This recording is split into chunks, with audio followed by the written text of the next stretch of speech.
when people think about personalization, most people have understood that to be personalization based on demographics, meaning that a lot of effort was made to identify people individually and then make assumptions about what those individuals would like or not like and try to personalize the site accordingly. And first of all, that's a lot of work because essentially, if you pick a demographic, maybe female, age 20, 30, living in San Francisco Bay Area, and you can add other demographic factors as well, you can imagine how difficult it is to essentially re-engineer a site all based on demographics. Are we personalizing for male, female, what age group, and then re-engineering the site for those different experiences? First of all, it's a lot of work.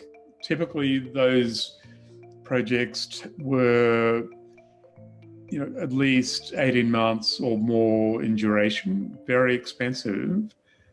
But what we actually found is it doesn't work terribly well. And we typically say, well, we've done well, we've delivered an uplift of 2 to 4% increased performance, whereas our objective has always been to make an increase in performance of about 10 times that.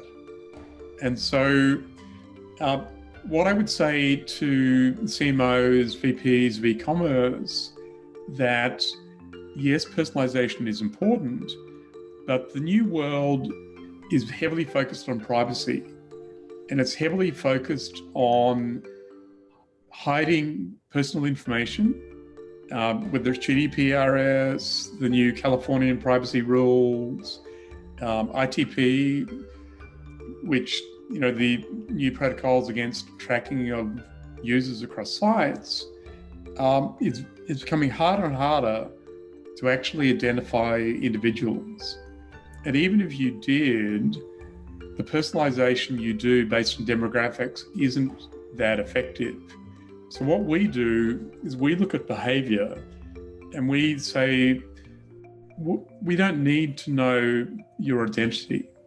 We'll look at your behavior and see what that behavior tells us about your intentions. How can we help you? Why are you there? How can we provide a better experience? What did other people that are behaving in a similar way do or want? And we use that to provide behavioral personalization. And it is much more effective. And when you talk about privacy, it doesn't matter if you don't know who the person is, because you can see what they want, why they're there, by their behavior.